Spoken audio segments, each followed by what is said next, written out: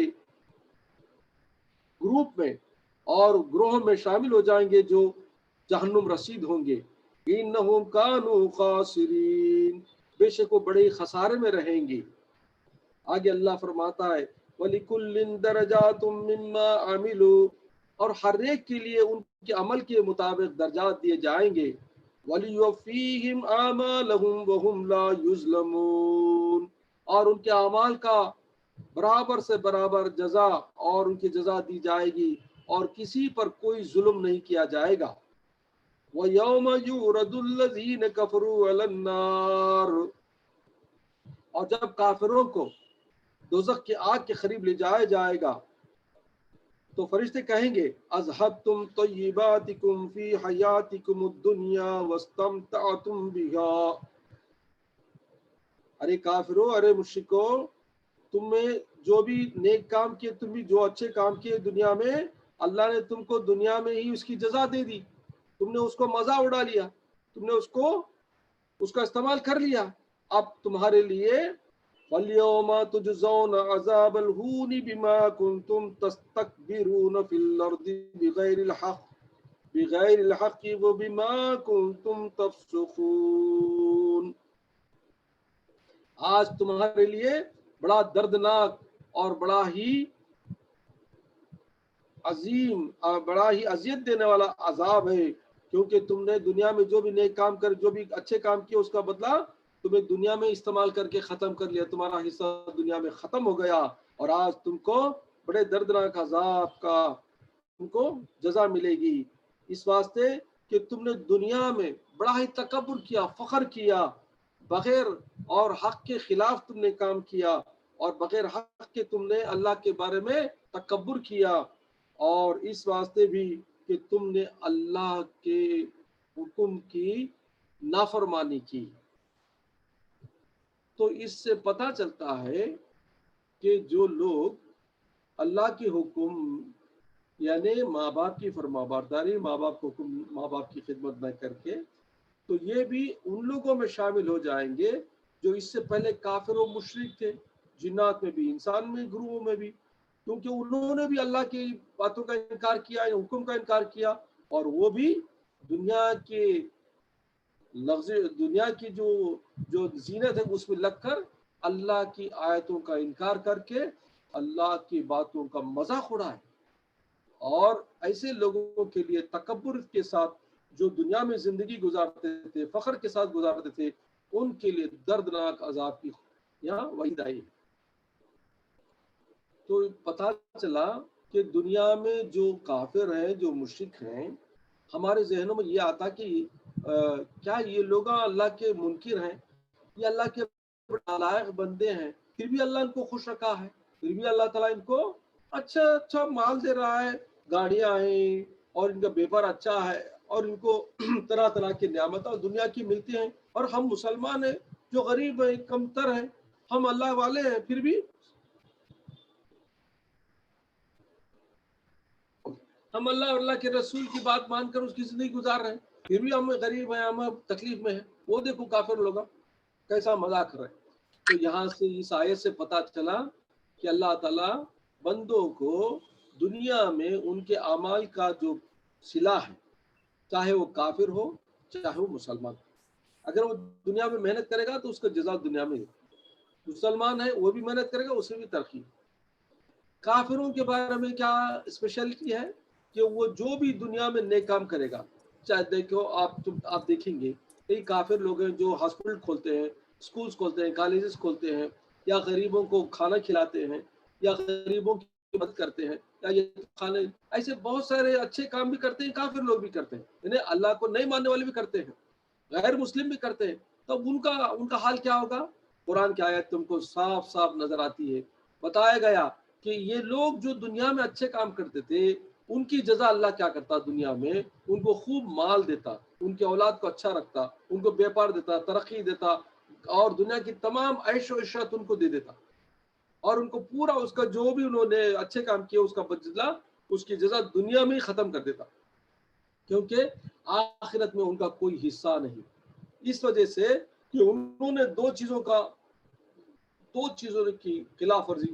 Number ایک، اللہ کی آیات کا انکار، اسلام کا انکار، حضور کا انکار، قرآن کا انکار، مرنے کے بعد اٹھائے جانے کا انکار، قیامت کا انکار، حساب و جواب کا انکار.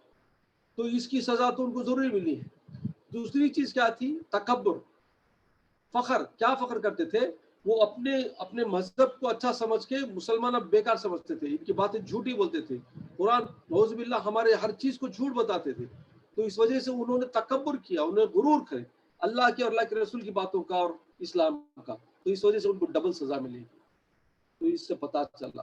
لیکن اس کے برعکس مومن ہے، مسلمان ہے، وہ محنت کرتا ہے دنیا میں، اللہ اس کو دنیا میں بھی اچھا رکھتا ہے، اس کو جزا بھی دیتا ہے اور آخرت میں بھی اسے جزا دیتا ہے. یہ ڈفرنس ہے. ایک ایمان والے میں بھی، ایک کافر میں بھی ڈفرنس کیا ہے؟ ایمان والے کو دنیا میں بھی حصہ ملے گا، آخرت میں بھی حصہ ملے گا. اس واسطے حضور نے فرمایا تم اس طرح دعا کرو، ربنا آتنا فی الدنیا حسنہ وفی الآخرۃ حسنہ. دنیا میں بھی اچھا رکھے اللہ، ہم کو آخرت میں بھی اچھا رکھے. انہیں مسلمان اگر نیک ہے، پرہیزگار ہے، تو وہ محنت کرتا ہے، دنیا میں ترقی کرتا ہے. محنت نہیں کر کے ترقی کرو کیسے کریں گے؟ دیکھو آپ نے دنیا میں دیکھا ہوگا کہ مسلمان ایسے مسلمان ہیں جو اچھے پڑھتے ہیں، لکھتے ہیں اور آگے چل کر بڑے بڑے پوسٹ پر ہیں، اور اس میں اچھے اچھے بزنس مین بھی ہیں. کیوں؟ کیونکہ انہوں دنیا میں محنت کرے. اور اگر یہ نیک لوگ، اگر یہی لوگ مسلمان اگر خیر و خیرات کرتے ہیں، نماز بھی پڑھتے ہیں، زکوٰۃ بھی دیتے ہیں، تو دین میں بھی چلتے ہیں، تو واقعی ان کے لیے سونے پر سہاگا ہے. دنیا میں بھی اللہ ان کو اچھا رکھتا، ترقی دیتا ہے، اور آخرت میں تو ان کے لیے جنت کے دروازے. نمبر 1. نمبر 2 کیا؟ دنیا کی عیش و عشرت، دنیا کی جو بھی مال و دولت ہے، یہ سب فانی ہے. یہ سب جنت کے ایک چھوٹی سی نعمت کے بدلے کچھ بھی نہیں ہے. جب بندے جنت میں داخل کیے جائیں گے تو ان کو پتا چلے گا کہ دنیا کی عیش و عشرت اس کے سامنے کچھ بھی نہیں ہے. اتنی پیاری پیاری چیزیں دنیا کے بدلے اللہ نے جنت میں ہم کو بنا کے رکھا ہے.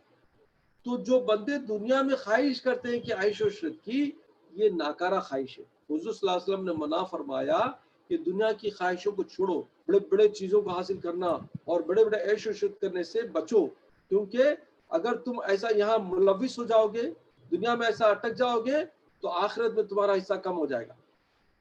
آخرت کم ہو جائے گا. اس واسطے فرمایا گیا کہ جو بھی مالدار ہیں، مسلمان ہیں، وہ جو غریب طبقے کے مسلمان ہیں، جو بالکل غریب طبقے مسلمان ہیں لیکن نیکوکار ہیں، ان کے درجے جنت میں زیادہ ہوں گے.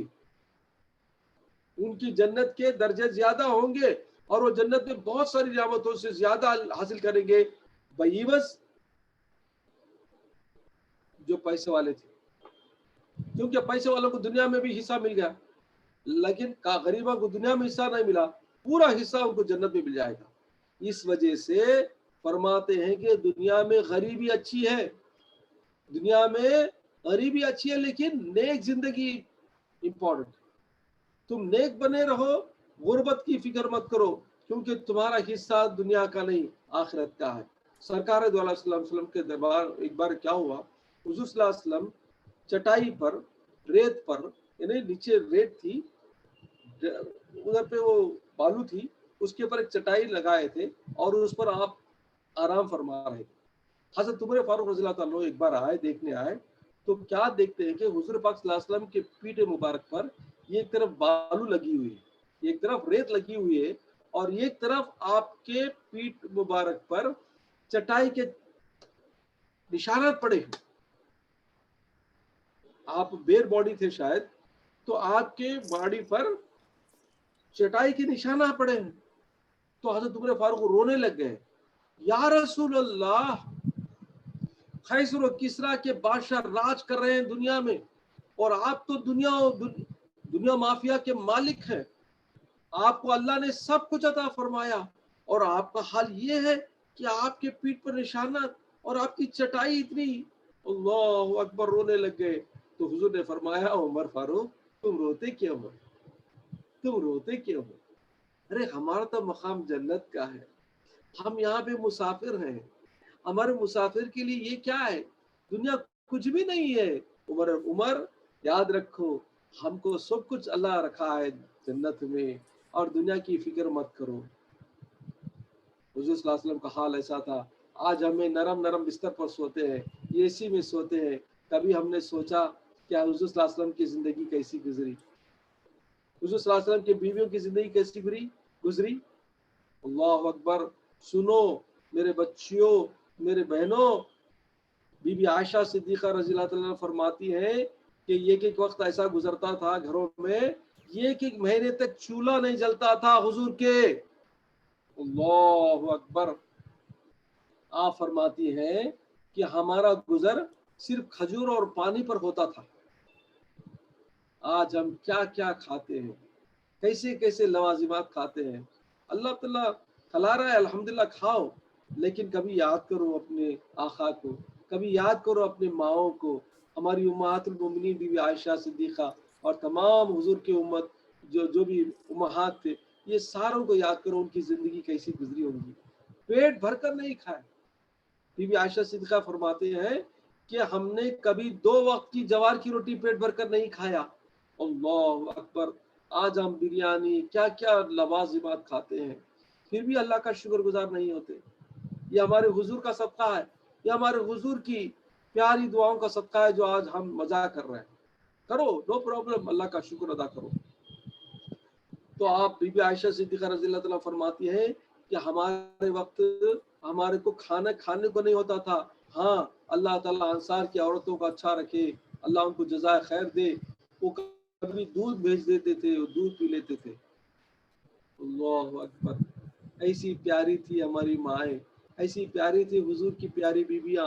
حضور کا حال ایسا تھا، کبھی کبھی فاقہ 1 دن کا نہیں، 2 3 دن کا فاقہ کرتے تھے ہمارے حضور۔ تو دنیا کی دولت، دنیا کی رونق اور دنیا کی تمام جو سہولتیں ہیں، یہ سب ٹیمپرری ہیں، فانی ہیں۔ ہمارا ایم آخرت ہے، ہماری زندگی آخرت ہے، ہمارا سب کچھ آخرت میں حصہ ہے۔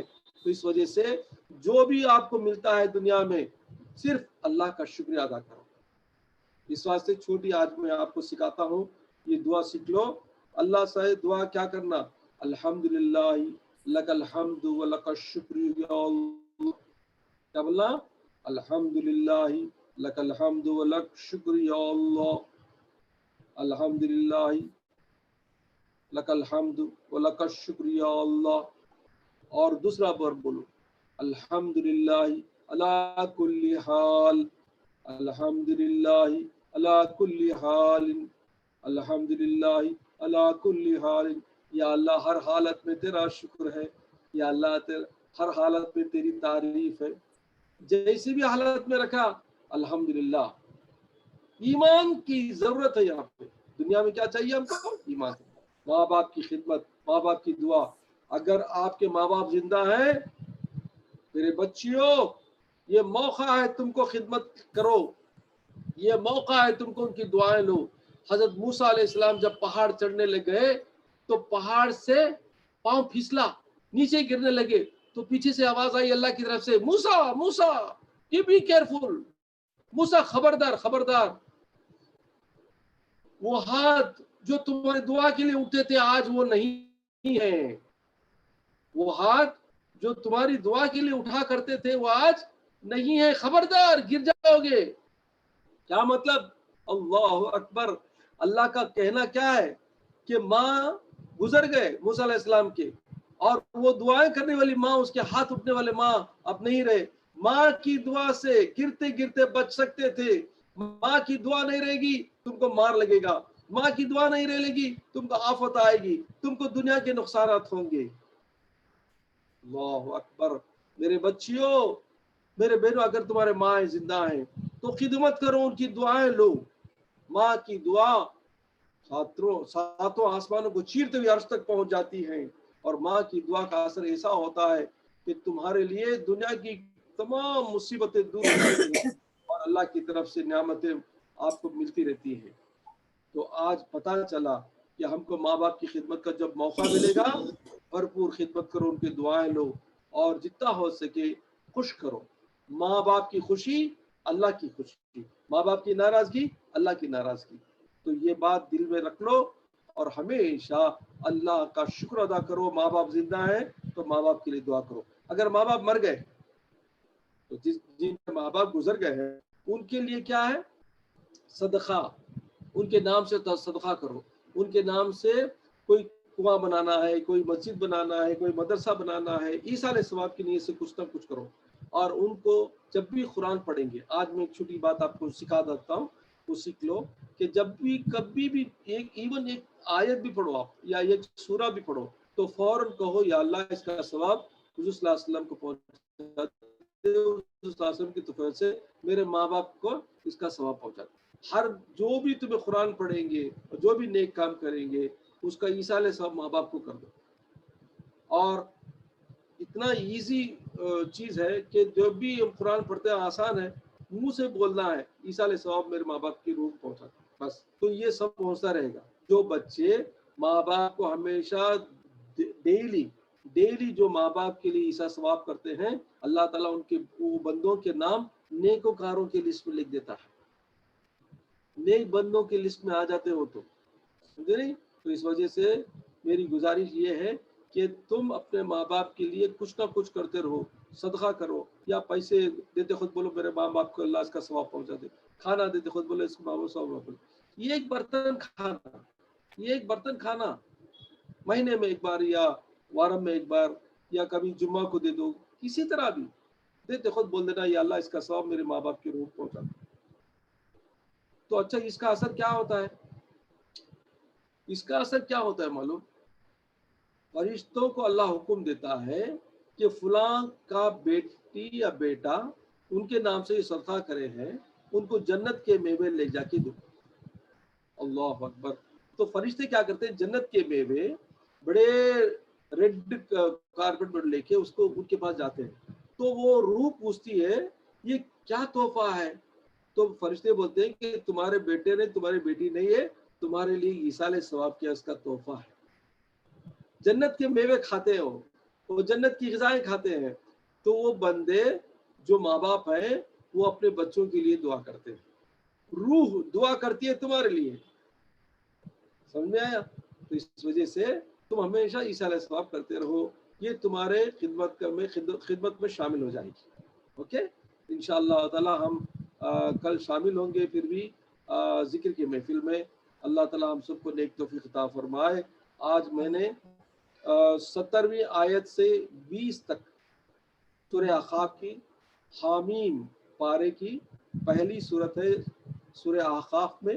تو ہم نے آج کی محفل میں 70ویں آیت سے 20ویں آیت تک کمپلیٹ کیا ہے اور اس کا خلاصہ آپ کے سامنے پیش کیا گیا ہے. اللہ تعالی ہم سب کو نیک توفیق عطا فرمائے. وآخر دعوانا الحمدللہ رب العالمین.